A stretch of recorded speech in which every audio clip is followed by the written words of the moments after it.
அல்லாஹ் ஒருவனுக்கு உரித்தாகட்டுமாக. அவனுடைய சலவாத்தும் சலாமும் மக்கத்து ராஜா மதீனத்து ரோஜா முத்து முஹம்மது முஸ்தபா அஹமது முர்தலா ஸல்லல்லாஹு அலைஹி வஸல்லம் அவர்களின் மீதும் அவர்களுடைய குடும்பத்தார்களின் மீதும் நம் மீதும் நம் குடும்பத்தார்களின் மீதும் அல்லாஹ்வுடைய ரஹ்மத்தும் பரக்கத்தும் உண்டாவதாக. ஆமீன். இங்கு வருகை தந்திருக்கும் பெரியோர்களே, தாய்மார்களே, சகோதர சகோதரிகளே, எங்கள் நடுவர்களே, என்னை போன்ற மாணவிகளே அனைவருக்கும் அஸ்ஸலாமு அலைக்கும் வரஹ்மத்துல்லாஹி வபரகாத்துஹு.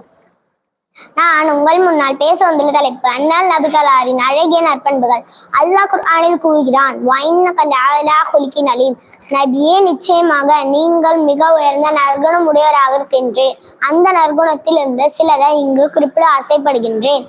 கருணை வடிவான காரணியான நபி ஸல்லல்லாஹு அலைஹி வஸல்லம் அவர்கள் தினமும் தன் மீது அனஸ் ரலியல்லாஹு அன்ஹு என்ற சிறுவயது சஹாபி நபிகள் நாயகத்திடம் பணியாளராக இருந்தார்கள். இது பற்றி அனஸ் ரலியல்லாஹு சொன்னார்கள், நான் 10 வருடங்களாக நபி ஸல்லல்லாஹு அலைஹி வஸல்லம் அவர்களிடம் வேலை செய்தேன்.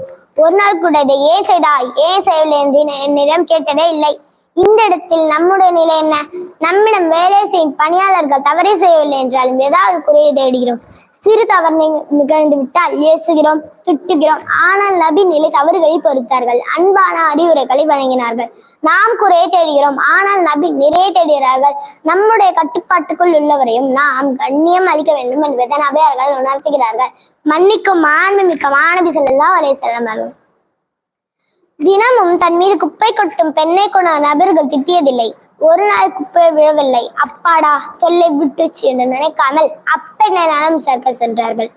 ஆச்சரியத்தில் மிக அப்பெண் தான் செய்த தவறை உணர்ந்து கண்ணீர் மல்க நபியின் கரம் பிடித்து இஸ்லாத்தை ஏற்றார். பொதுவாகவே நம் குடும்பத்தினருக்கு யாருக்காவது உடல்நிலை சரியில்லை என்றால் நாம் விசாரிக்க வேண்டும். அதுதான் நபிகளின் சுன்னத்தாகும். ஆனால் நமக்கு இடையூறு அளிக்கும் நபர்களுக்கு நாம் அப்படி செய்வதில்லை. அது மட்டுமல்லாமல் பதுவா விடுகிறோம். இது எல்லாம் இந்த நேரத்தில் வீரியத்தினால் ஏற்படும் விளைவுகள்.